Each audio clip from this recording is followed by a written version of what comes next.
Welcome to the Smash Masters podcast, hosted by Stefan Eschi and Nick Priest.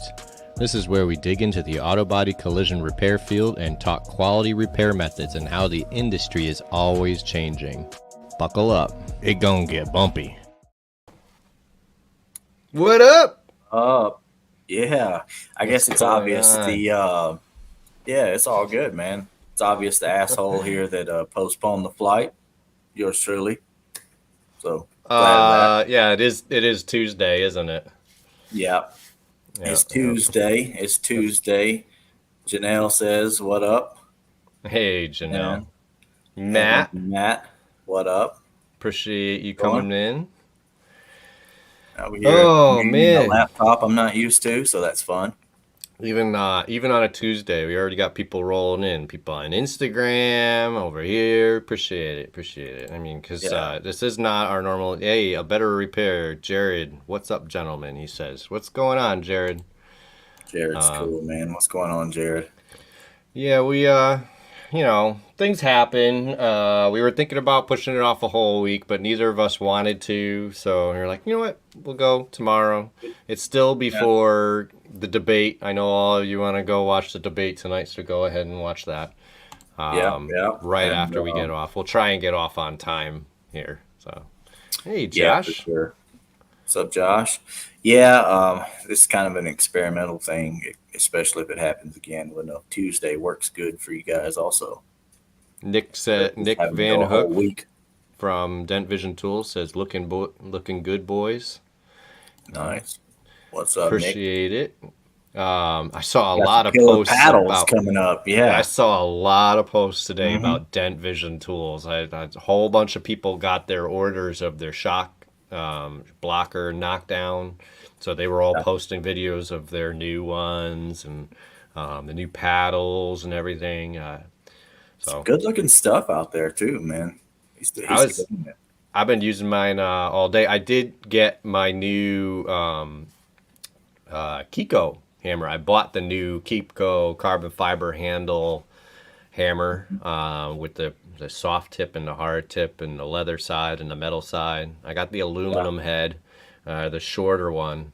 Very happy with it. I'll definitely be ordering the longer one, but I mean, cool. I know you all know I get a lot of tools from these companies without having to pay for them. That hammer's so good, I had to buy it, and I paid for it, and it is an awesome hammer. It's really worth every penny. I've got one, and it stays with me. It's on the must-have card. So yeah. So I was using that today, and I did really like it. But believe me, I kept grabbing that Dent Vision paddle because I like that too. So the paddle's freaking phenomenal. I've got 2 spots on my pack out top to hang hammers. Those are my 2 hammers right now: the Kiko carbon fiber handle and the Dent Vision Dent Zapper. I guess that's what he calls the paddle. Those are my go-tos now. Nick, you do need to get one of those Kiko hammers. It's worth having. It's very worth having. It's super nice. I can't wait to get the long one with the swivel tips. That looks pretty cool. That looks pretty cool.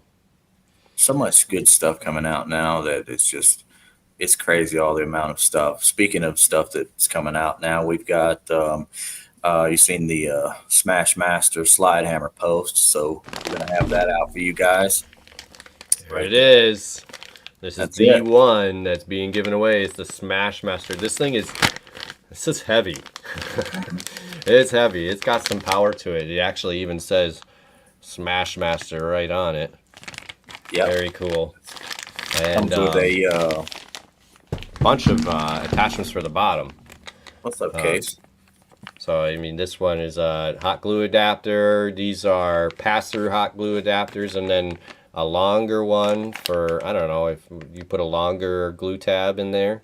All of these, I mean, I'm jealous. Right? I don't have all this stuff. Somebody's going to get some good stuff here. Yeah, I don't have that one. I mean, I need to get one. So that's on the list. That's some really cool stuff. It Uh, is, and it can really make some pretty tools. So, holding it up here on camera wouldn't do any justice, and I've got it in plastic. It makes it even less, yeah, you know, visually. But believe me, when you have these things in your hand, you're just like, wow, these tools are yeah, just gorgeous. They really are. So yeah. somebody's gonna be lucky. Make sure to head over to the Facebook and enter our giveaway. Yep. Enter it. Make sure that you follow all the directions. We had a lot of people that didn't quite follow it, so we had to X them out. But make sure you On go. the last one, yeah, Mhm. or the last, Yep. all of the last ones. Yeah. James Bernard won the Smart Mini Lifter, Cam Auto Mini Lifter. So I hope he's enjoying that. That's really Mm. cool. Yep, yep, yep. Oh, what's up, Chad? Oh, Case too. Hey, Case. Yeah, Hmm. you needed that Hey, today. Chad. Yeah, believe me. This is a That would useful come in handy tool. on some stuff for Pretty sure. much any day you're doing some repairs. Honestly, this thing is awesome. I think Daniel Kraus uses his almost every day. He's got a Oh yeah, Smash for sure. Master, so it's Yeah, him and Chad was working doing some work over the last week, I think. Like to see how that went. That seemed like that was a pretty cool, fun event he had going on. And Chad, I saw Chad comment on the post. He said that the whole working together was fun-ish. It's like I understand because yeah, the work still, Yeah. but yeah, that's Hmm. pretty cool. I'm glad you guys are getting together to do some work. And in the spirit of that, I mean, you guys must be in similar areas. And I love how you're willing to work together instead of feeling like, oh, he's the competition. I can't like him. Because I'm dealing with some of that in my area, and it's just silly. There's enough work out here for all of us. I would have no problems calling someone in to help me work if I had extra work, and whatever. So I appreciated seeing that. It was cool to see you guys working together. Yeah. Working in a dealership I work at was the crap part. Oh, okay. I get it. Yeah. I get it. I get it. But anyway, no, I mean, work is work, I mean, I do enjoy PDR and pushing dents as much as Hmm. possible. I will say, so I have a hail job in my bay at the moment. Yep. Hundreds, I've been keeping up with the progress of that. How's that been going? hundreds. So I finished the roof, the hood and the roof were the big ones. The Hmm. hood I finished first while they were doing all the R&Is for me. The roof is now done.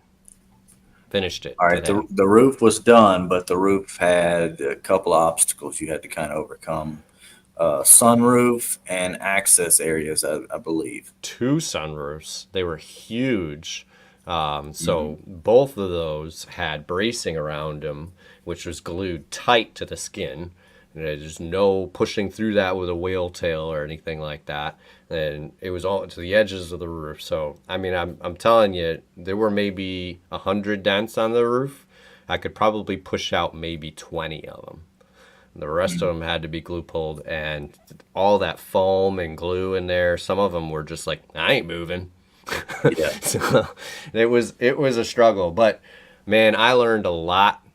And I can tell you that when I started the pushing the dents on the hood, because I was able to Oh, push Chris, most of them. Hey, what's up, Chris?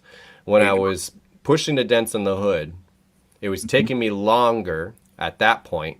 But by the time I had the repetition of all the dents on the hood and doing all the stuff on the roof, when I Yeah. got to actually push something on the roof, like today and yesterday, they were done in like 30 seconds. Really? Whereas on the hood, when I started, it took a few minutes for each dent. So just that repetition through this one hail job, my skills have, you know, and I love that. There's nothing you can't trade that experience for anything. I Yeah. think it's Gene that always says that you have to put in the time with the metal. Yeah, put in the time with the metal and get that experience up. Because once you start, it's one thing to do a fabricated hood where you're just knocking down dents in easy access spots, but you get to these jobs and you got to tackle them. no matter what, or how you get to them. And that really starts getting you, familiar with a lot of these other tools and processes that you wouldn't have done on that practice hood. What's up, Mm. Daniel? What's up, Daniel? We were just talking about you. Yeah. Nothing bad, I promise.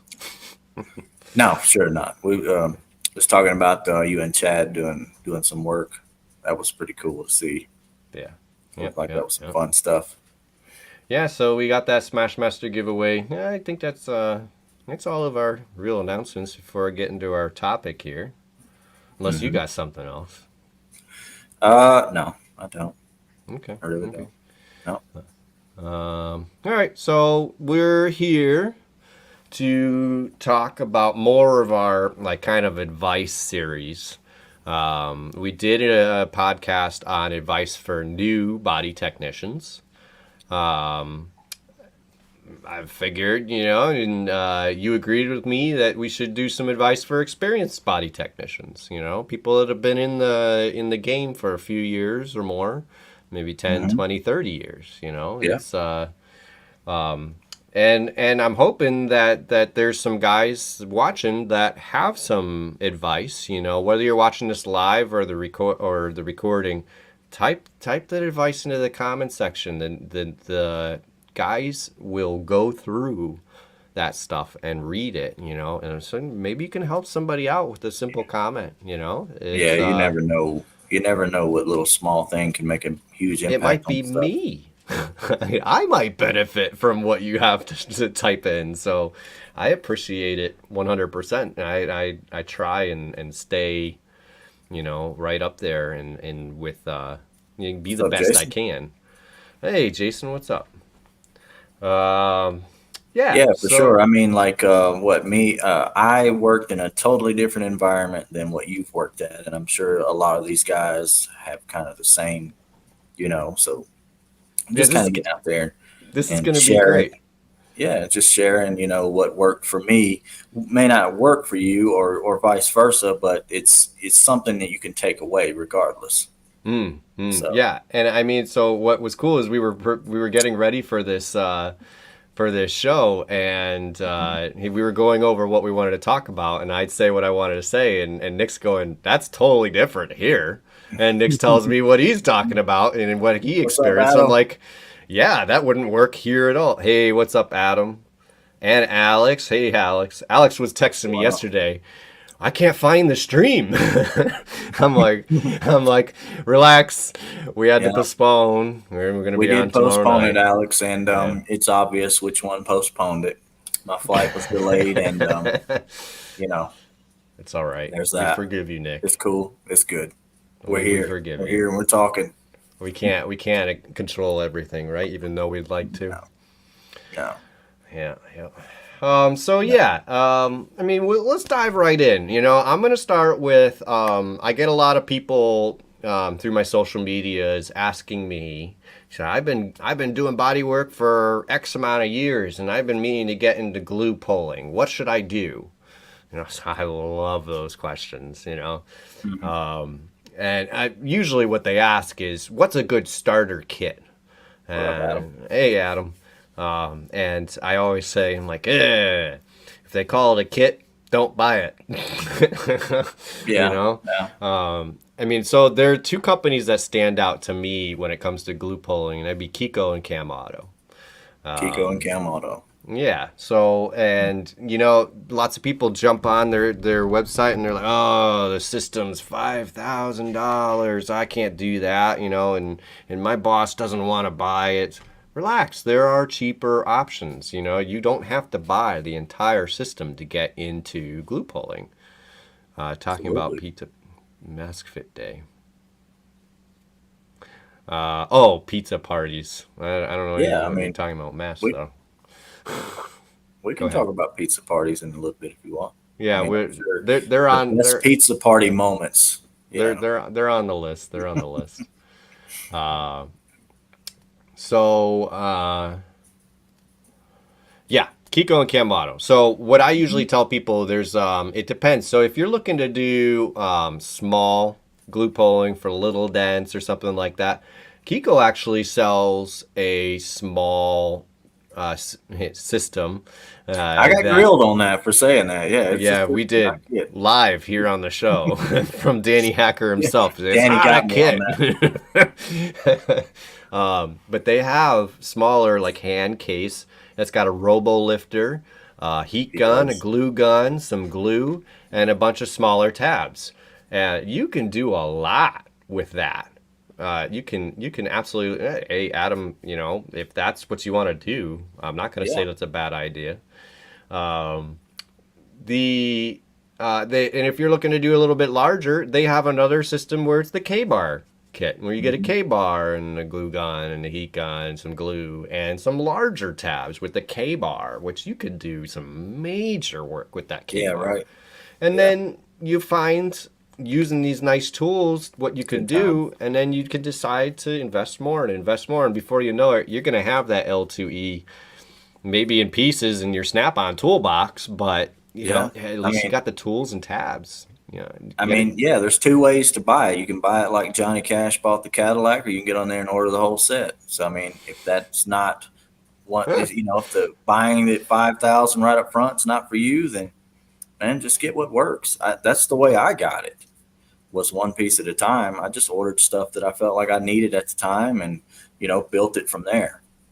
Yeah, I mean Um, that works perfectly fine. if Clearly, I your mean shop will invest in it, then that's that's even great. better. That's even That's better. great. Just what I would recommend if they are investing in a Camauto system or a Kiko system, and I left out Camauto with the smaller systems. If you go to CamAutoPro.com, he's got smaller setups as well. So my Yeah, coworker in my last shop bought a Camauto kit right. system for it was less than $1,000, and he got a lot with it. And I was like, man, I need this system. So it was. I love my. What did he say? Haven't touched most of it yet, but it's there when I need it. Yeah, that's good. You will. You will. That's good. I mean, Trust me. honestly, I left a shop that had a couple L2Es, and and I'm in a Yeah. different shop now, and they didn't have the L2Es, and they had other glue pulling stuff, and I was missing the L2E. I really was.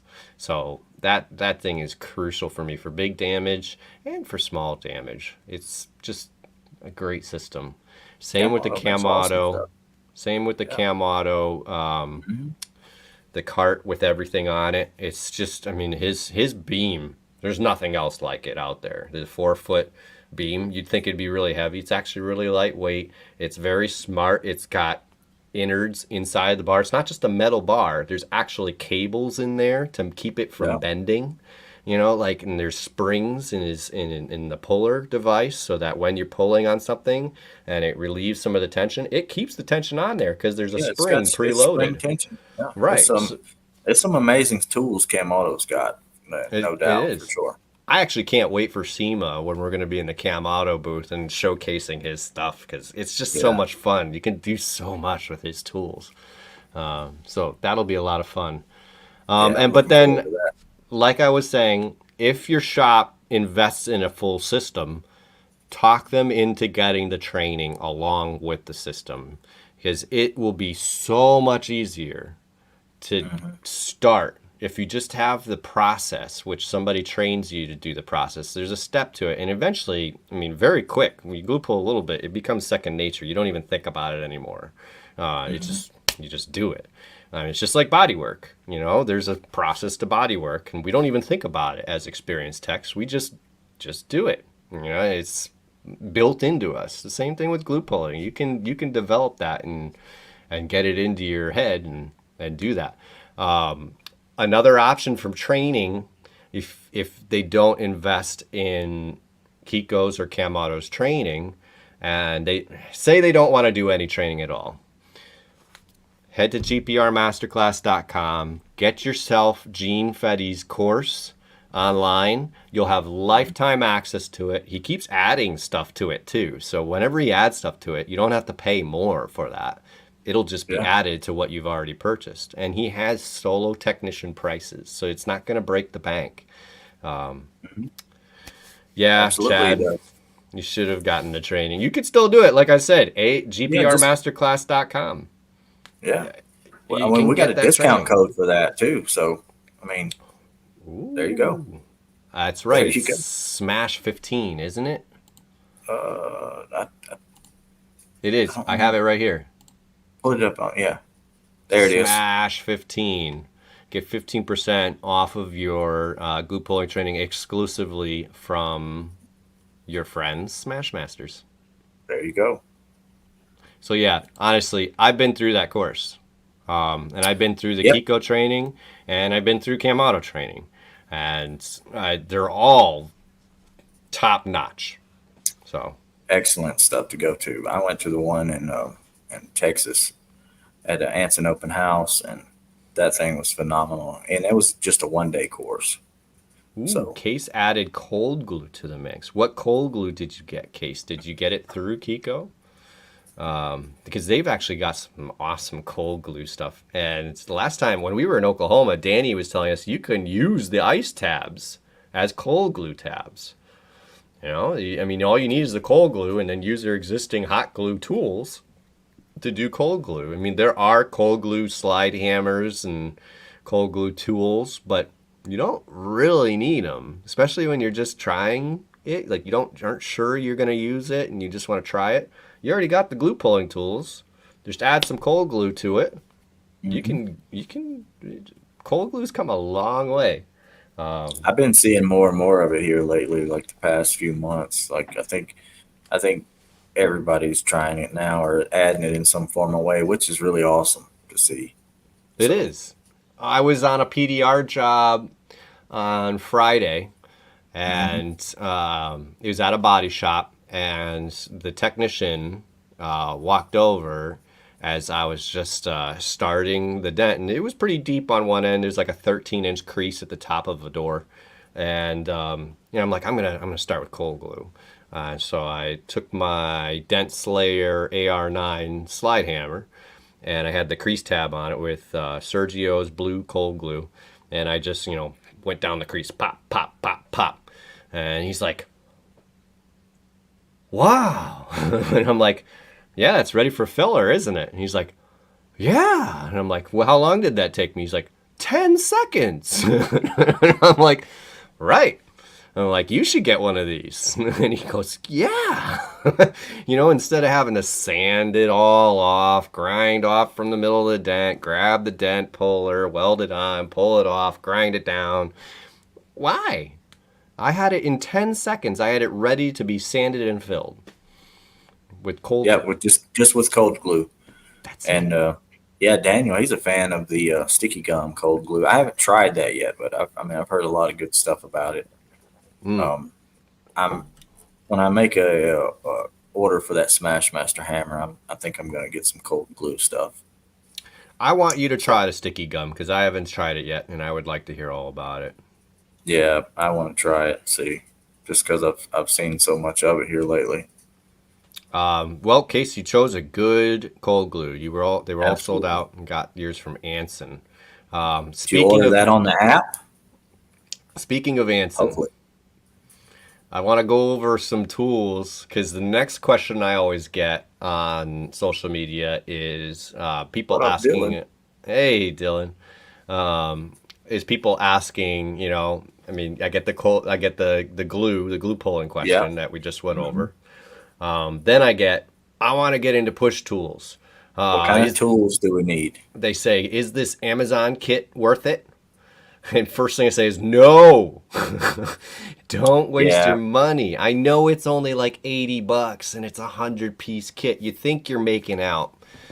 You're not. I mean, I've you're heard so not. many stories. I've never even used those tools. I've heard so many stories of people grabbing those tools and they go to push something and the tool just bends.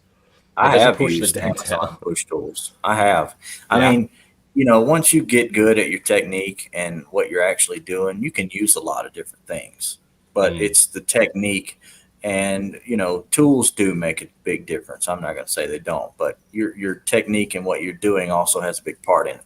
That being said, if you're trying to leverage off of like a S hook or something, and this your handle part keeps going down, but this side goes nowhere just because it's bent into a 90-degree angle now. That's useless.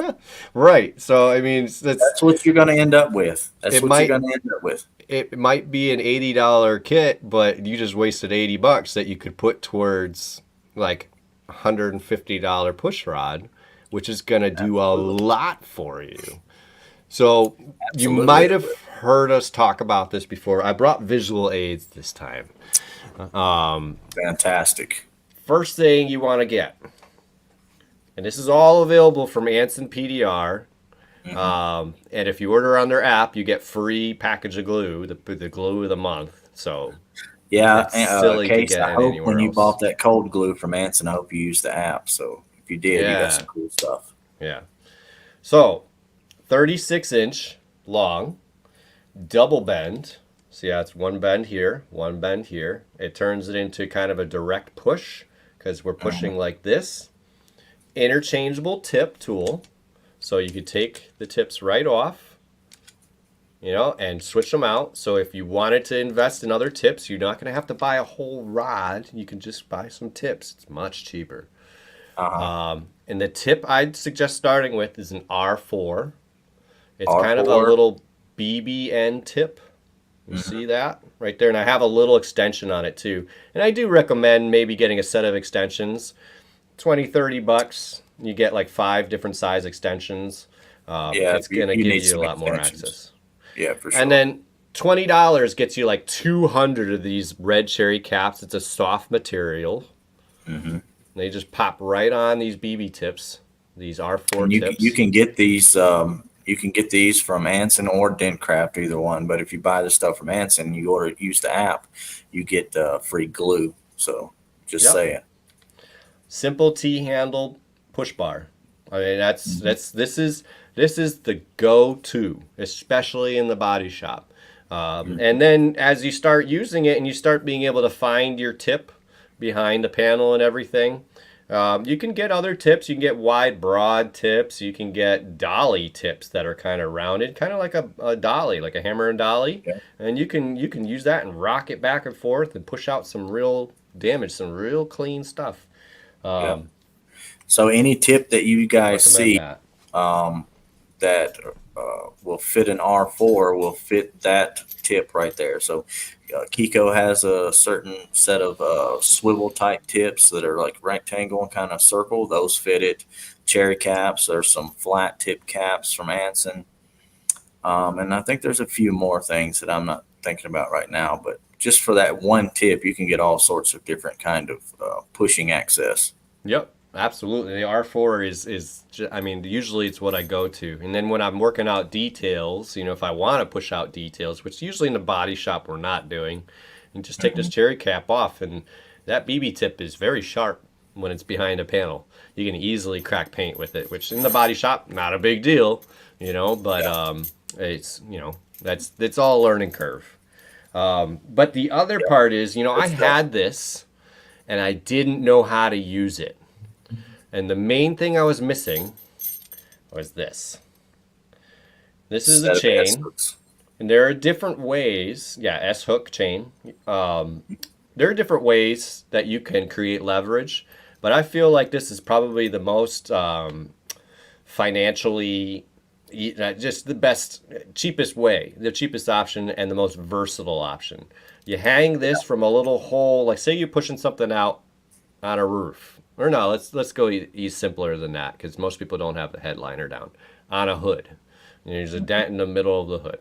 You can hang this in one of the holes that you just took the hood insulator clips out of. You run the rod right through it. Now you have a leverage point to do your pushing. That's where the power comes from. You don't want it back here. You're not going to have much power. You want it up here. And you get a lot of power out of that tip. That's the secret. That's the secret of leverage for a direct push tool. So we have a 36-inch double bend interchangeable tip tool, an S-hook hanger. The other real important thing is a knockdown. This one's also available at Anson. I think it's called their Bomber knockdown. Yep. Just about every knockdown I've seen, almost every knockdown I've seen, interchangeable tips, and all these threads are industry standard. Like you could take this off and put it onto that push rod. It'll Yeah, screw right into that. that R4 tip fits right on there, and you can use the cherry caps with the knockdowns and all that other stuff. Yep, yep. But I really recommend these nylon tips. They come in like sets of 3 different tip sizes. You get that from Anson. You'll be set for a long time with this knockdown and those 3 tips. You get a lot done with that. So that's Yeah, a great those knockdown. stuff, It's very simple. I like that a lot. stuff that just works. You know, you don't have to like after the show goes away and you're really just out here working. This is some of the stuff that just works. That's what you go to things. Mm-hmm. You know. Yep. I mean, honestly, if I just had those 3 things in the shop, I could get a lot of body work done with that stuff. Just Yeah, those 3 absolutely. things. Absolutely. Now you're wondering, but it's behind a brace and I can't direct push What up, up. Rick? What's up, James? How you doing, buddy? It's behind a brace. I can't get to it. All right, Dentcraft Whale Tail. It's the last thing I'm going to show you. And this thing is designed to slip in between the brace and the skin, and then you push with a little twist. And that's Yeah, your leverage, is the leverage off. twisting action. And you're using these points to push up the dent. You could get soft covers for this as well, kind of like a cherry cap, but they fit right on here from Black Magic PDR tips.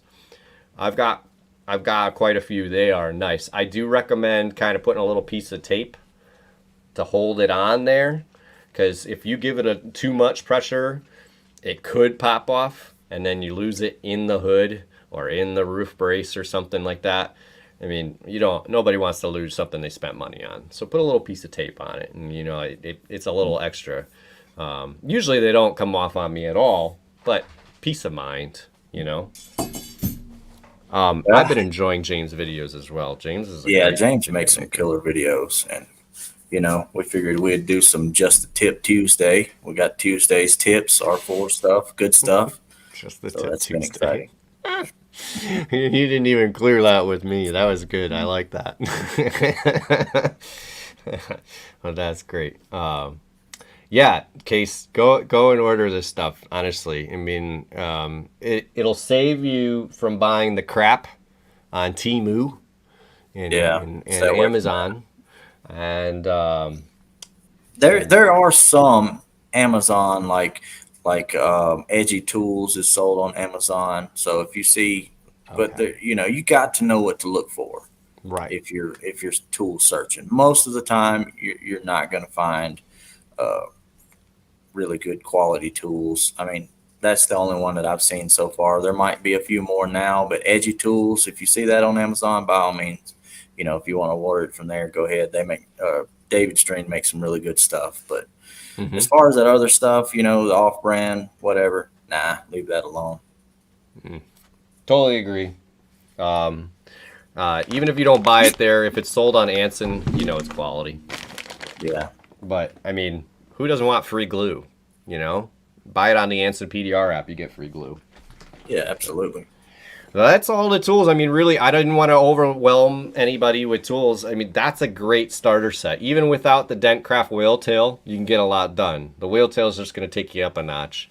And Yeah. if you get that stuff and you like it, come back and we'll talk door tools, and window guards and wedges and stuff. Then we're getting in some serious dent tools here. Bought a high school cheerleader hair. I don't want to suction. Oh, Okay.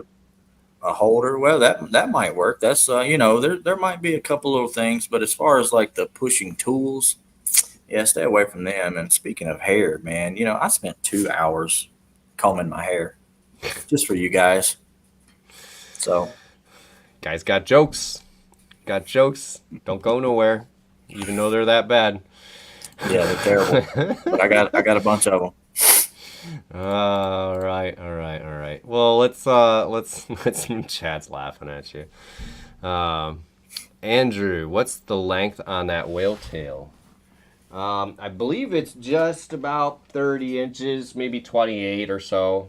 It doesn't have anything on it, Yeah, yeah, but Dentcraft has quite a few, and I've heard a lot of people say that Dentcraft makes the best whale tails. And it has to yeah. do with how much or how little it flexes when you twist it. Because, I mean, this metal's really thin. You got to think it takes some engineering, metallurgy knowledge to create something that's this long.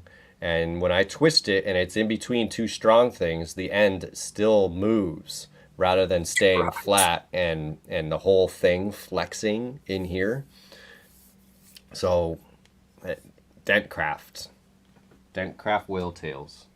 Yeah, And you could buy yeah, any length you want. It's just how far away the damage is from you. yeah, I need yeah. more whale The tails. Dent Slayer episode 2 has been killer. Those two guys right there are doing some really good stuff. They are. I've really enjoyed it. I listen to it while I work, Mhm. and I've really enjoyed that. I'm looking forward. They're going to start having guests on episode 3. Yeah, So I can't wait. Dent Slayer podcast, Ginger Burrows Dent Show. I don't miss either one. yeah. And There's a lot of Dancing other good. Dreams, Dancing Yeah, Dreams just had Dent's one yesterday. they're having something So tonight too. Maybe you're right. I'm not gonna say it, and then y'all will leave me. I think it's after us. It's after us. Dents and Dreams are on. So that's what I'm gonna go with, even though I yeah, don't know for sure. we're all looking forward to episode 3 as well, man. We appreciate you guys doing that. Yeah, yeah, yeah. Andrew, thanks for coming on and commenting. That was a great question. So, Absolutely. so I that's we went through glue polling, we went through push tools.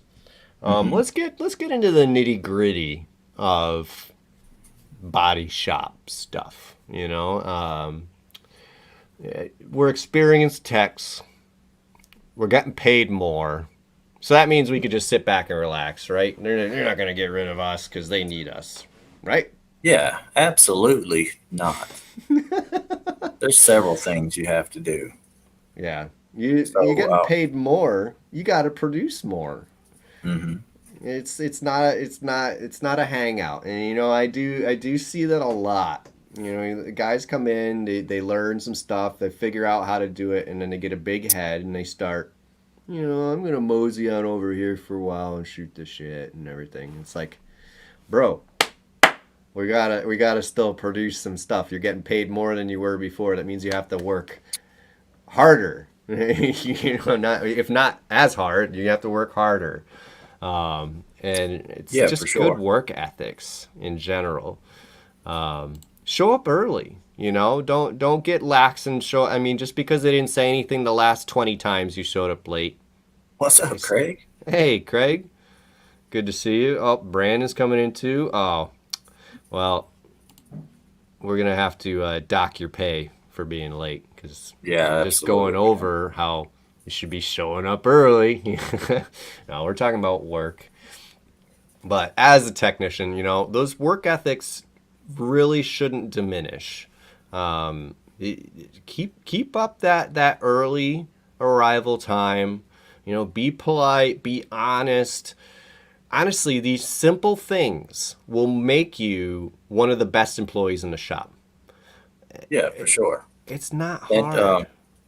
yeah, like Brandon had a quote in the Gluru post on Facebook earlier today, and he said, what did he quote it? He quoted it as like just be honest with your abilities, and be honest with your customers, so to speak. So that's some that you can carry that in any situation you're in. But as far as a Hmm. body shop setting, well, you may not be talking to customers, but you can be honest with the service writer or the manager, what this reality of this job or that job looks like, or so on and so forth. As long as you're honest, you don't you lose a lot of that negative talk in a shop. Hmm. Hmm. Yeah. Or when you mess up, Hmm. you were putting something together and oops, you scratched that brand new freshly painted bumper. don't try and cover it up. Go to your boss, say, I messed up. I messed up. What do you want to do? What are we going to do to fix this? What's the process here? You look a lot better than if he's QCing it at the end, quality control, checking over the work at the end of the job. It's been washed and vacuumed and everything, and he finds the scratch that you touched up and tried to buff out, but couldn't. That's a much or you bigger just go with the problem. route of I didn't even see it. I didn't even notice that I did that. Yeah, they're not going to believe that. That's depending We're on how the scratch looks. I mean that's worse than like just trying to pretend something doesn't exist. we're detail-oriented technicians. They know you saw it. They know you Yeah. saw it because that's our job is to see things like that. So it's just be honest. Just keep those work ethics up. I can't tell you how much that's helped me throughout my career, and Right. yeah. Oh, Aiden, the Dentcraft side panel black set is pretty good. We didn't really get into door tools, but I agree. I do have those. Sorry, I just saw the comment over on Instagram. He's not even there anymore, but We've seen a few of those, hadn't we, Dylan? playing dumb is definitely not a good thing. Yeah. No, I it's saw not. it. And I won't lie, if I mess up, it does cross my mind. Can I fix this? But but it's just smarter to just, pull in the management and say, listen, I messed up. What do we do? Usually they'll be like, okay, so we're gonna do this, this, and this, and get it covered, and we'll get it, and no problem. It'll be okay. It's like, and then all the weight from your shoulders is. You feel much better. The day goes smoother. You don't mess up this next thing because, when you're pissed off, generally you tend to tackle something and you have screw up after screw up after screw up and just have a bad day. Don't have a bad day. Move on from that. And, Yeah, absolutely.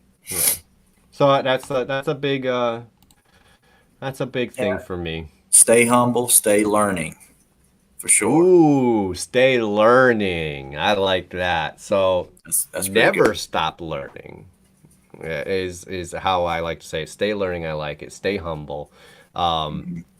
If the boss walks up to you and says, "Listen, I want to send you to this training," why would you say no? This is gonna benefit you for the rest of your life. Any amount of training, even if it's just something that you can add to your resume. I've worked with a few that aren't playing dumb. Me too, Chris. Chad, you guys still mess up? No, Yes, we sir. never mess up. Absolutely not. I don't know. No. Absolutely, I do. I mess up. After 7 year mark, you stop messing up completely. That's So hilarious. I yeah, hope people understand you're being yeah, I'm sarcastic.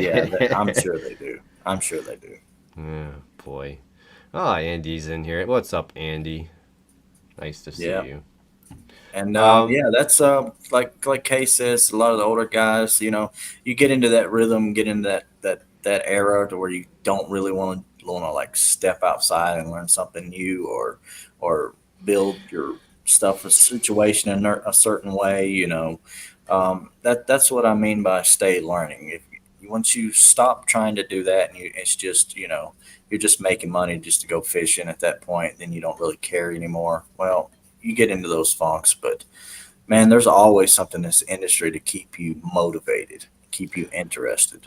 Sure, I'm not gonna say that. I mean, you get into a funk where you're just gonna like, man, auto body. We all go through that. It's okay. Progress doesn't have to be pure positivity every day. It's Yeah, for sure. we're For all sure. human. It's What's up, okay Andy? to have ups and downs.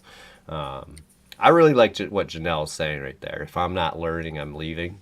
I mean, That's another good quote. that's pretty good. And even if it means doing something that you don't want to do, like traveling, a lot of the training these days requires some travel. We've got techs in my shop right now in St. Louis at Baytag training, and Yeah. honestly, one of them is a pretty good body tech, and this Baytag training is kind of simplistic. He doesn't need it. He can do body work, but he might learn some things there. So he said yes, and he went, and he's in St. Louis. Actually, this is a 4 week thing. Not all at once. It's spread out. It's this week here, this week here, this week here. But that's a lot of commitment to be going to some basic training when you've already been doing this stuff for over 10 years. But Yeah. he said yes, and that's great. And it's stay learning. That Absolutely stay step learning. back right there, what Alex says, that one step back is usually the learning experience. Yes. Yeah. I mean, Absolutely. we all fail, and then you have to turn that failure into a learning experience. So Yeah. there's nothing better than that. Uh, then, man, 45 minutes already. We've barely gotten through this list. I know. What's up, Corey? Um, Today. then when we're talking about learning, try new things. People come in, you get that demo of that new seam sealer or that glue pulling or something like that. Just because you feel like you got the job down already without that stuff doesn't mean you shouldn't try the stuff. Try it. It might make your job Yeah. easier. It might make you more money. Yeah. So, yeah, Dylan, That's people deal with this a lot too, as well. It's hard to keep an open mind and be, what is it saying? Curious mind around closed minded people. So, very true. sorry, I'm reading on a laptop and I can't see it. So, That's very true, yeah, though. but, what are some ways to kind of overcome that? I mean, a lot of times you just you've been glue pulling, you've been doing stuff a different way, and maybe the other guys don't want to accept a different way of doing things. I mean, you just keep doing you, and once you start producing uh, results that they can't achieve, or something along that lines, then they'll start to come around. They'll start Hmm. to see. I mean, there's a lot of heavily experienced techs in here, and I'm sure they can attest to the same thing. Hmm. So Absolutely. that's what I would say on that. I mean, I don't know if you have anything to add to that or not. Okay. And then sorry, I just got a text that kind of screwed up my whole train of thought here. But Yeah, the only other thing, I mean, when it comes to learning, listen to advice, even if it's coming from someone younger than you or less experienced than you. You don't know. They might have found an easy way to do something. And Corey's right. Not everybody wants to be better. yeah. It's just, Oh, so yeah, so he's young. He's a younger guy in an older style body shop. So, like Case was saying, a lot of the closed-minded people, that can get you not really wanting to be as motivated every day about doing a certain job this or that way. But yeah, I'm just stick with it. Just keep learning. Even if you got to get you a social media group that's kind of similar to you, and y'all share techniques back and forth. Yeah, just stick with it. I mean, a stay lot away of from these, the Facebook groups, though. They can get pretty well, nasty. not those groups, but like Go the go to go to Collisionverse and join that. We're creating something really good there, I think. So collisionverse.com. yeah, And there's going to be an app soon and everything. That's going to be a real place for real technicians. yeah, Cheat some code good dent stuff. repair Danny Hacker. Yeah, nice. Yeah, right. Belt sander. First time somebody told me about belt sanders and on spot I welds, I was did the like, same "That's thing. stupid. Like, who the hell's gonna do that?" And that's the greatest tool I have. It's one Yeah, of my favorite things for body work. I did want to hit on really quick before we get into shops and everything is communication. Keep good communication with your painter or your body tech if you are a painter. Wars between paint and body are just horrible.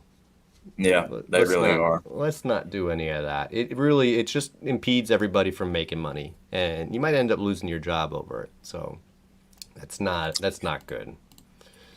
No, Estimators. you want to keep Sorry. a healthy relationship with every one of those, and keep that in touch. Yep. Estimators. I mean, honestly, if you can communicate well with your estimator, you're going to end up with better estimates every time, which means more money for most of us. So that's a no-brainer. I've did that before, Corey. That works. I mean, you know. That's a good idea. That's a good idea. Parts guy. I mean, I believe parts generally should be the least amount of communication necessary. There should be processes and everything, but if there's not processes set up, keep in communication with your parts guy. Know when your parts are showing up so you can coordinate your day. And For if sure. that He's got a if good that shop. takes a morning meeting, to do that, that sounds like a great thing. Yeah, it does. Oh, Super that's cool great, place. Chris. That's great, Chris. What's up, Art? How you Um, doing? and, and a job distributor or production manager, if you have one, which Nick says he's never had one in the shops that he's worked in, right? Yeah, Yeah. I mean, when I first started, there were production managers, but they took those out of the ball game and just turned service writers into the start to finish guys. And this is just for flat rate. I don't know how your side of the aisle's been, in particular, but yeah, you kind of have to be proactive, and it's kind of like you're running your own business as a technician. Sounds like you're your own production manager. Yeah, you need to kind of keep up with a lot of, it's just a lot of thinking ahead on things, keeping stuff in order, and you don't want to like spend all day tearing a bumper job down when you've got 4 or 5 other jobs, and like you were talking about earlier, talking to the other guys, and just being that kind of guy. You want to stay up, you want to stay motivated, you want to make sure your check looks good along with everybody else's. You get along with the painters, Yep. make sure you're sending good quality work over. And like we said earlier, admit your mistakes if you make one. We don't need the banner of the back and forth guys of uh, painters saying, well, he did this, and body guy saying we did that. I mean, you got to work together, and Hmm. that's the only way to really win in a flat rate scenario. Yep. Yep. I mean, for those that don't know, production manager in my situation has been somebody who distributes jobs, somebody who communicates with parts on when parts will be here, what parts are here, what jobs are available, and then distributes them to the technicians where the skills apply the best. And usually QC's the work at the end too, checks to make sure everything's done. And in a really great shop, QC's the work between body and paint, post repair before paint. Yeah, That's I mean that's a crucial time to catch some stuff that should be done before it's it painted. it does help. It will help. Not I've not to never like seen it, by the bash, way. not to bash a body guy or bash a painter or something, but it just takes something that you may have missed or may not have thought about. It's, you can't cover pinholes with sealer, Corey. Come on. Well, anyway, so we're already like coming up close on an hour, so I wanted to make sure we get our surprise guest in here. Let's get him in here. What's up, Eldar? Hey, Jason. Yeah, Corey, I know what you're talking about doing. I know what you're talking. That's some little freebies that you get in body shops. What's going on, How you, guys? how you doing? What's This is up? Pretty Jason X. We had him on earlier in an earlier episode, but Jason helps good shops and good techs get connected. He helps good technicians find a good shop by vetting shops and everything like that. And Mhm. really, I like the things that I see on your social media and everything. And I wanted to bring you in on the topic of picking a new shop because we all know sometimes we have to leave our Yep. shop.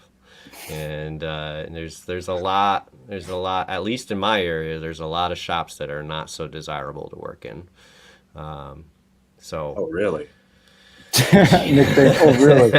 What a Really? surprise! What a Yeah, right. surprise!" Yeah. So Yeah. I mean, I'll start off with my when you're sitting and you're thinking about leaving a shop.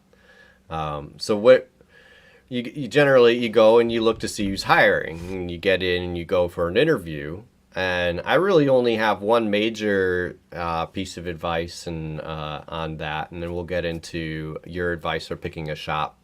But my when you walk into an interview, and I've done this a number of times. I'm on my sixth shop, so I've done this a number of times, and I've been to way more interviews than six. The first thing they ask you is, so why are you thinking about moving? Why are you changing shops? What's wrong with where you are? And my biggest piece of advice is to say, oh no, I like where I am, but I keep an open mind. I see there might be an opportunity here, and I wanted to learn more about it. That gives you the upper hand, because if you come in and you say, oh, the boss is crap, the pay is crap, or any one of these things or everything, oh, then they're just going to talk about, basically, they're going to try and bring you in laterally for the same pay, say, oh, this guy wants to leave his place, so I don't have to sell him this shop at all. I want the interview person to start selling me their shop, telling me why their shop is great, why I should come to it. And if I tell them that where I am is fine, they go right into that. And if they don't, it's not a shop I want to work in anyway. Right. Nick had a different. Yeah, mine's a little bit different. I mean, there's not a whole lot of shops to really go and choose from. So, not without traveling, like a long distance, like a really long distance. So,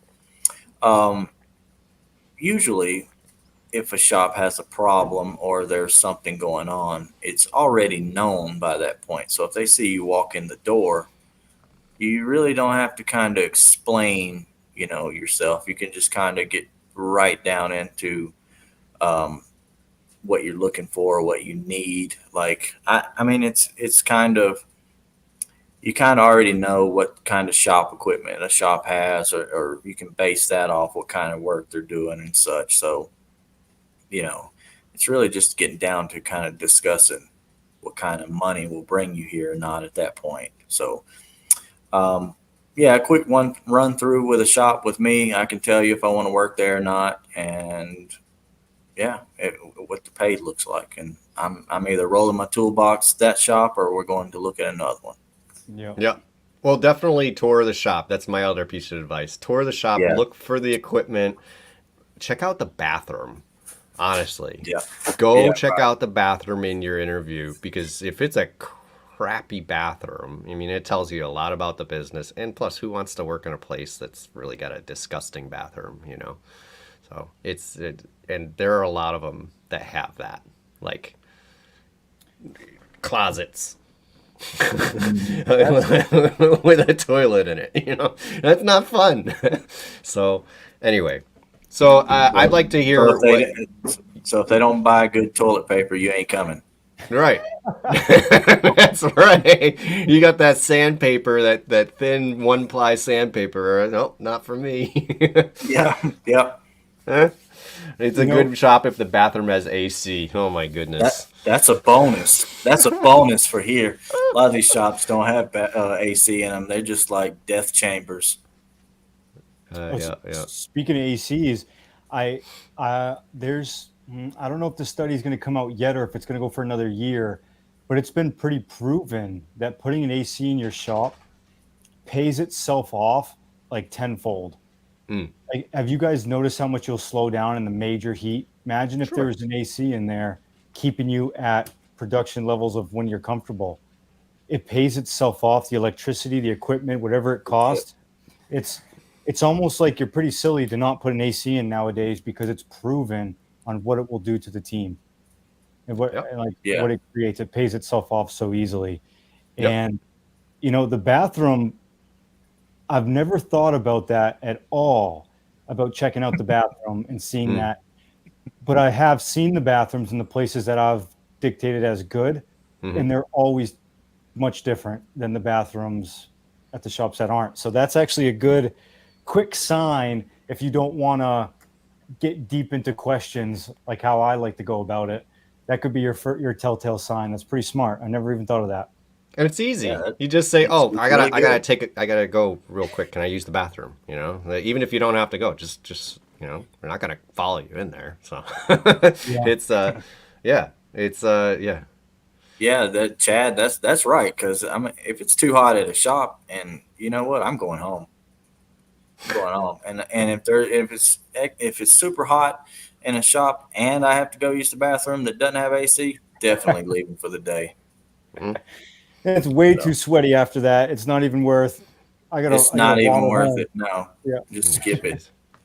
And Janelle says, for female techs, I mean, yeah, that's important, you know, for Yeah, everyone, especially for female tech. You don't want to be slipping and sliding on some nasty toilet seats.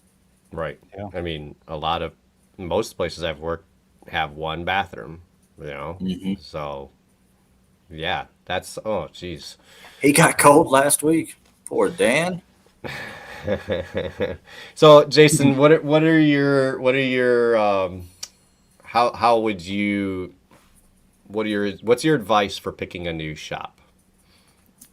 What I would do is I try to push everyone in the industry to start learning really the full aspect of the industry of itself, the business side, the every portion that goes into an operation, because I've quickly been able to, you know, what's the word I'm looking for? Shit test a shop just by asking simple business questions like, what's your customer acquisition strategy? Or how do you get more customers? And if they give me right off the bat an answer like, well, we've been around for a little while and we get customers that way. Well, are you going to get OE certified eventually? Are you, partner with insurance agencies? Like what happens when there's a slowdown in the economy? Oh, well, we deal with the slowdown. That's Mm, right off the Yeah. bat. You're not looking out for your team. mm, And so, really, the way that I go in my approach, and it does get much deeper, but the first thing I ask is, how do you get customers? What's your plan to, increase being able to write heavier? Let's say you're fully DRP right now. Are you actively trying to get OE certified to remove some of the DRP and replace it with OE certificated or OE certified work that's coming in? Um, are you focused on Google reviews to get mm, to put yourself above everyone else around you? Like, how secure is your shop to have continued work if I go tell someone, hey, this is a great place to be? And good shops have a big plan laid out. They really do. They have, well, right now, this is what we're doing. We're trying to replace 20% of our DRP in the next 2 years by supplementing it with this type of work. We're paying Google ads so we can pull in more work this way to supplement some of our DRP. Hey, And Chad. it's like, okay, great plan. You have a full laid out plan, and it shows that this business is an actual business and it's here to be here for the long term, mm, as the industry is ever changing on everything that keeps changing. And then the other aspect is, what's your operation look like, which you guys could touch on a whole lot more when you're walking through the shop. That's probably mm, what most technicians are concerned about Hmm. is, hey, how much space am I going to get? mm, Are the parts going to be in my bay on time? Is the estimator going to forget writing for this? Like, what's that process? How far away is the tools I need to use from my bay? And how many frame machines do you have if you expect me to do framework, but you have one frame machine and 5 frame technicians? Do I mm, have to wait for my job? So it's that aspect. I think technicians have nailed down over time. Experienced technicians is mhm, checking that aspect. mhm. Um, I mean, in that sense, you guys probably have better advice than I do on where have you noticed, hey, this shop might not be a good place to work at because I just saw that this process is pretty bad. Well, if I walk through and they're say, well, here's our spot welder. It's kind of old, but we're gonna get a new one. There's our frame machine. We're gonna get a measuring system soon. Where's the we're gonna? And they're like, that tells me nothing. Like, yeah, I'm gonna be rich soon. Like it's like that tells me nothing. I want you to have it. If you want it, you should have it. Where's the capital to get it? Why don't you have the capital to get it? Yeah. So it's I need to see stuff there in the building, not promises. Um, That's I mean that tells me a lot. Um, That's important. I mean, you can have a good frame rack and then have no clamps to use it, or any, or one of the pumps are out, and it looks good, but a bunch of pieces are missing. So I mean, you kind of have to inspect things in a detailed fashion, but stuff like that, you can probably bet the rest of the shops ran the same way. hmm, yep, yep, Yep. you're So probably right. yeah, as a technician, as far as like you know like you said, mentioning the business aspects and stuff. So when you're flat rate, you kind of have to run your bays like it's a business, and you kind of have to manage your own system and setup. And that's why you see kind of a lot of guys have their own stuff. Like I have my own AC machine, and all that stuff, because I don't need it 6 bays down there tied up. The guy's gone to lunch, he's plugged it up, and he's left the vacuum on for however long. I don't need that time, so I just go and invest in that stuff. And yeah, it's a lot of money, but once you start gathering all these tools up and things, you find that you can manage, provided you have the room, you can manage your own space at any shop once you've built, you're established yourself in a Mm. flat rate environment. I do not know how it works outside of that realm. Yeah, no, that's I would never buy my own AC machine or scanner setup or things like you have. You're in a different world than I am. But if I was in your world, I probably would have done the same. Because if you have less shops to choose from, I'm in the best shop, but like you said, the AC machine's way the heck down there being used or blah blah blah, or I would have done the same. I would have gotten my own. There's other shop equipment I bought for myself because in general when it's shop equipment it doesn't get treated well. So it's in Yep. crappy condition. That's not what I'm looking for. I'm looking for something I can use right away. It works well. It's maintained. If I gotta buy it myself, I'm gonna do that. So Mhm. I got a toolbox in the garage full of that kind of stuff. So I mean, it's Yeah. Yeah, that's a lot of stuff that technicians look at, and then, however, they don't really look at, like you were saying, OEM certified or certifications. They look yeah. at, like, straight off the bat, like I said about managing your own base, but how much work do you have, and Mm. all right, well, that sounds good to me, and we skip kind of wanting to know more about that business side. So, um, what about, is it really that important to strive to be OEM certified, or is it just like a big smoke and mirror kind of thing? What are your thoughts on that, Jason? I think it it makes its changes as the industry moves in certain directions. Right now, I think getting OE certified is crucial, just because the future I think is going down to the apps on your cell phone. I talk about this one quite often, and I've been to a lot of conferences to where they're heavily pushing it, and I'm watching dealerships make moves, pretty like aggressive money moves, to where they have a plan in place. And I've watched even my own family members use their Toyota app on their phone to schedule all of their maintenance. Hmm. So I'm predicting, with how the Ethernet works and the Wi-Fi coming down to your car, and then knowing exactly where your car's at, that in the future, near future, when you get into an accident, it's no longer going to be calling your insurance. It's going to be going right to certified Toyota shops near you. And Hmm. Your car talks to your phone. Your car tells your phone, "I've been in an accident." Your phone goes. Your phone app, Toyota app, comes up, says, "Would you like to schedule an appointment now with a certified collision center?" And you just yep. hit yes. Pick the closest one. Yeah, that I could see that happening. I And could definitely see that happening. for a long time, insurance companies have been that trusted go-to source for the customer to know where to go next, and that's why DRPs have had so much power, per se, Mm. because they're the ones that kind of are the trusted people of the customer.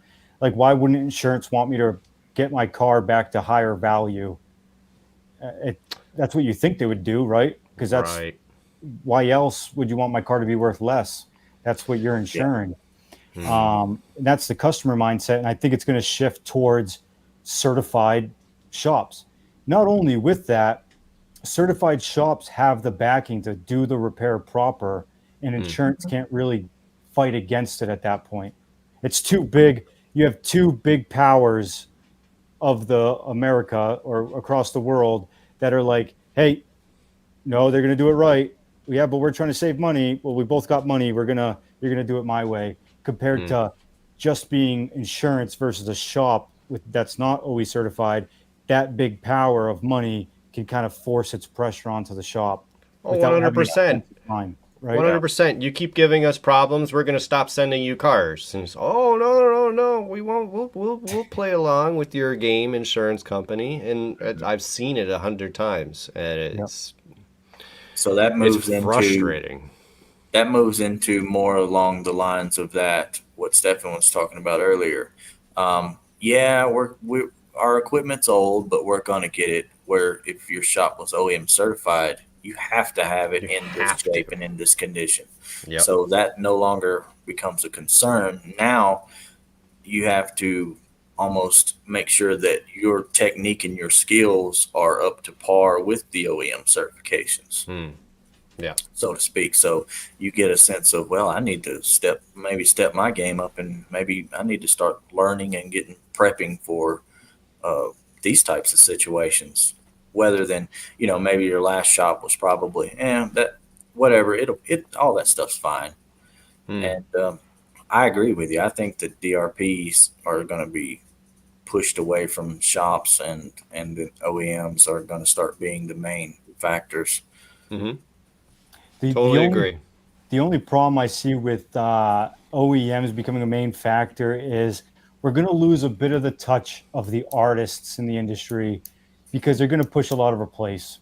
Yep. And the power is going to shift towards more replace instead of repair, which It's already there. hurts a little bit. It's It is already there. it's already happening, and it does hurt a bit because you're taking away that artistic, specialized machine or metalwork technician, which is like the meat and potatoes of what makes this industry so cool. Yeah. Yeah, I agree. that's kind of where the glue pulling and pushing tools comes into play versus having some of the older technology that you really can't use anymore on a Hmm. lot of this later model stuff.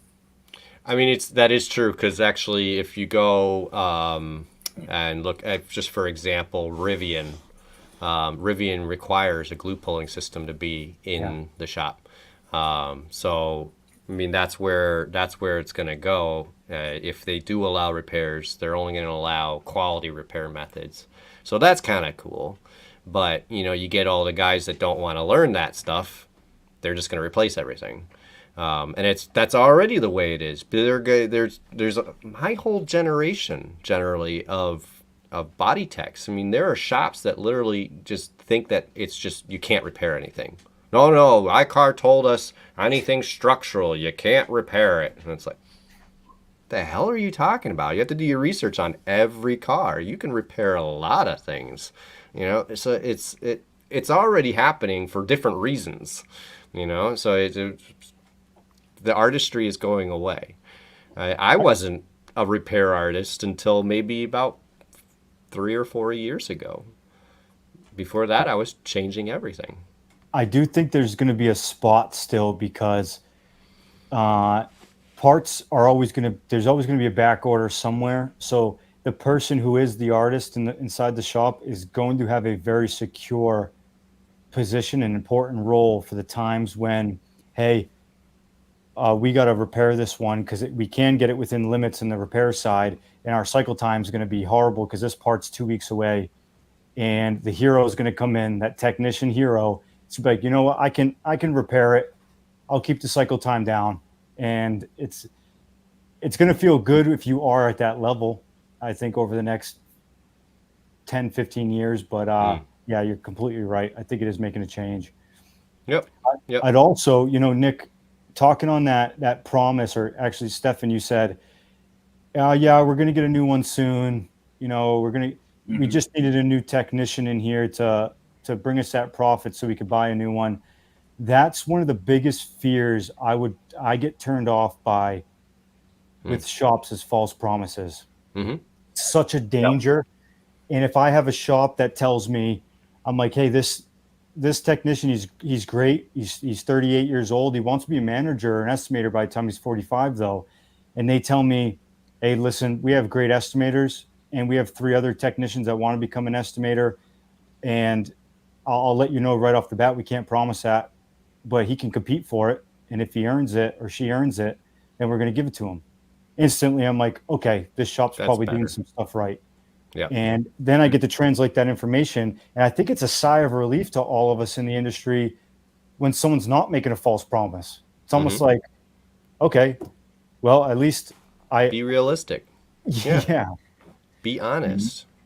I mean, just like Yeah, sure. I'm honest and I'm teaching, I'm telling all these guys they should be honest at work. So should the employer, 100%. I mean, there's certain things they shouldn't mention, like don't tell me what the other guy's making. I don't want to know that. But be honest. And the relationship will be better, and we'll all make more money. So Yeah, that's why we're absolutely. at So work. we kind of touched on technicians and communicating and learning and stuff, but what are some things that maybe techs aren't really that familiar with that maybe the service writer or the manager or even the CEO of a company could is there anything that kind of could keep them motivated to keep their shop and wanting to go up or build up standard, because I mean everybody hits kind of roadblocks and stuff where they just want to kind of just stay the same or don't want to break out of that shell. So I mean, is there anything that you've seen here lately that could be of a benefit to somebody who's in that position? That there's 2 sides of that happening in the industry right now to where an estimator or someone like let's say parts or something that's managing that aspect, they All do right, Chris, feel we'll see you, buddy. see you, Chris. They do seem to get stuck, but when shops are growing and adding additional locations, there's so many different opportunities for them in that sense to where you could become like an integrations team to where you travel around when a new location pops up and you go there and you work with everybody to integrate the process from the shop that was very efficient that you used to work at. You get promoted into positions like that. There's business development positions, but all this comes with shops that are willing to grow, which I personally, and from everyone I talk to, I think that's one of the biggest aspects shops need to look into now is that you need to grow because our generation, we have an instant gratification issue. I think we all do. Yeah, And yeah, we want to continue growing and we want to see that. We're not at a spot like our boomer parents that said, I'm going to get a good job with a good 401k and a good retirement. I'm going to work out my 40 years in peace. And then I'm going to sit on the beach down in Florida with my livable wage. We are constantly seeing people on social media saying, be great, be great, be great. And so we want to be great and we want to keep improving. We want to take that next step. So shops have to do that as well because the best people want to be great, which needs growth. And I know for a fact, you guys especially are always looking for growth in many different aspects, even working at home. And if you were to see an opportunity to move forward, you have no fear of teaching a guy to replace you or a girl to replace you. You like actively want to do it because it appeals to you. It's good. And if you create that culture, you're going to get people to replace you while you get to go grow. And everybody's operating at such a amazing, motivating level that great things happen. We are seeing it with shops across the country that are growing and that are going that route. Everybody is truly happy. That's And awesome. yeah, I mean, I don't see it enough. I've seen it a few times, and I am seeing it, but it's yeah, no, that whole the shop wanting to grow and get better is super important to me. And I didn't know how important it was to me till I got into a shop that had no interest in growing, none, zero, status quo. Money's coming in, we're good. Like, oh, drove me insane. Absolutely drove me insane. Thankfully, I'm not at said shop anymore, and I've seen actually not just that one. I've seen it in multiple shops. But yeah, that is a great aspect to a shop. I agree. Yeah, I like that. I like that. I mean, you guys, Hmm. especially you, Nick, you've kind of outgrown maybe a previous job you were at, and now you're going off and doing your own thing because you're the greatest technicians are motivated and curious, Hmm. and you ended up learning really everything you could besides little things here and there, and now you're like, PDR is pretty cool. Let me go master this now. Let me come. Yeah, Let me get known in this area that I'm at as being the PDR guy, Hmm. and then yeah. That's eventually, yeah, Yeah, that was my next step. But I learned a lot of that, like I said, from managing my base. How to time management and to keep up with all this stuff. That's where a lot of that came from. So while you wouldn't think that's important, it really is because it takes whatever your next step in life, you can carry that with you, whatever it may be. And it just so happened for me, it was in the same field and PDR work, it works out great for me so far. So Yeah, good I'm work enjoying it. ethics I love it. goes a long way. It does. Huge, and It huge. Nick is does. a secret. Nick is a secret business guru. He hides behind the beard, but he's a secret business guru. You could tell. He's a I'm, smart man, I'm, right over there. I'm That's just, for I'm, sure. I'm learning every day, from all you guys and just, That's great. my daily tasks as well. So Um, I mean, Hart's coming in saying there's plenty of money and work for everyone. Yeah, sorry. I'm trying to put this comment up. As someone who knew a lot going into the field from school, I myself have learned a lot from Nick. Never too good to learn something new, for Yeah. sure. Oh yeah. appreciate it. I mean, I'll share it. Like I had somebody come in. I was doing a rocker panel, and I had glue pulled it, and I went home for the day. And I came in the next day, and someone came up to me who's not even a body tech and said, "Hey," and they're looking down the car, and they're like, "That rocker's in." I'm like, did you put a Absolutely. straight edge on it? And yeah. My straight edge says it's within an eighth of an inch, so I'm gonna mud this. And he goes, I don't know. It looks like it's in. I don't think, whatever. And big me, I was like, nah, I'm gonna mud it. So I did, and that was like last week, And I mudded that thing, and I'm sanding it. And I'm going, crap. He was right. And so, I mean, I went through it and I'm like, okay. And I'm like, yeah, I took that off. I went up to that guy and I said, is there a straight edge somewhere in the shop? Did you use a straight edge on it to find out? He's like, yeah, this one right here. And he gave it to me. I put it up there and crap. It's like, he's right. Went back, did another pull, got it out, remudded it. You never, and this is somebody who doesn't do body work, told me this. Just because they don't do what you're doing, you gotta be humble. You stay learning. Stay. It's just because somebody with less experience or less knowledge comes up and tells you something doesn't mean it's wrong. So it's I I'm still running into that today. It's we It happens. It happens all the time. I mean, um, but at so least you called it. At least it was fixed and done, and no feelings were hurt in the process. So it all yep. worked out. Yeah, no, not at all. And sitting down, being the bigger man, and swallowing it, and so overall, you're better off than not doing something right, or struggling through it until you do it right. It's whatever. Hmm. But, yeah, It takes a lot to get to that point in life to where you're okay with admitting mistakes. I don't know if it's in our genes or in our hormones to fight against that so hard, but it takes a very long time to get to that point. But it's the tough. sooner you can, the better. But yeah, It's tough. It's tough. And even if you think you're there, you might not be. You're like, I thought I was there. And I looked at myself and I went, crap, I was wrong. I shouldn't, so it happens to the best of us. It's just a Sure. reminder to step back and look, Yep. just take a step back and, recheck yourself. That's really all. Um, and that's another good advice tip, for anybody out there that may be having trouble with some of their work or some of their jobs, just give it a second look or have somebody else look at Have it. someone come and look at it, saying, I don't know what's going on here. Pull someone over, have them look at it. And that's no fun, having somebody look over your work. That's one of my least favorite things. But if you're committed to making quality work and everything, there's no better way than to have somebody else come over and look at it and give you their opinion. So it's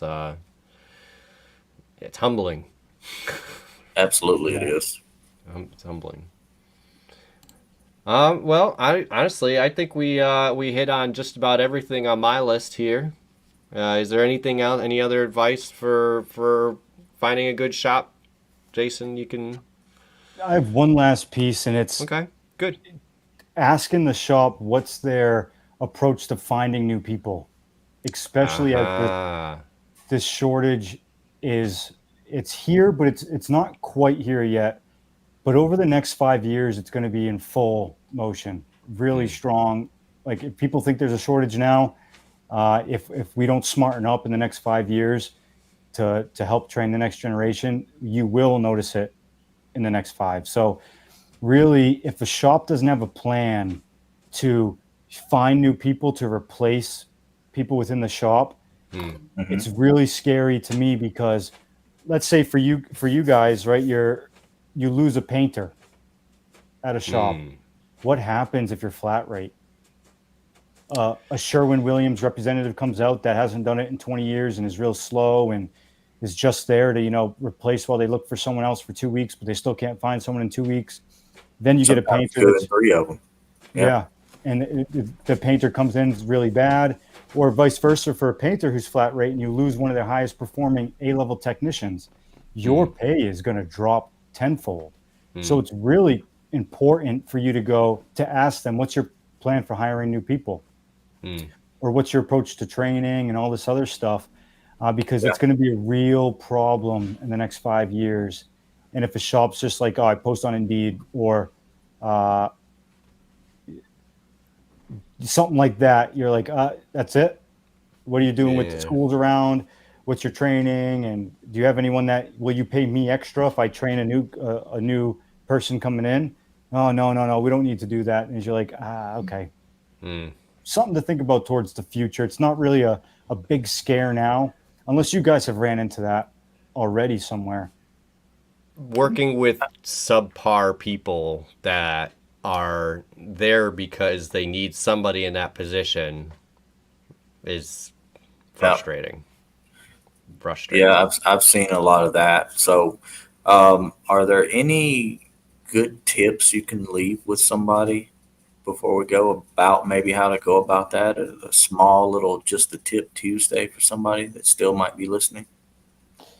And in regards to asking the Like, question, yeah, well, like, just like another tip on just instead of just saying, well, we went to Indeed and we asked, these guys over here and they said no. Is there anything else that somebody could do if they were looking to hire somebody without like just giving out too much information? But, uh, you the, know, the next best tip I would give, it's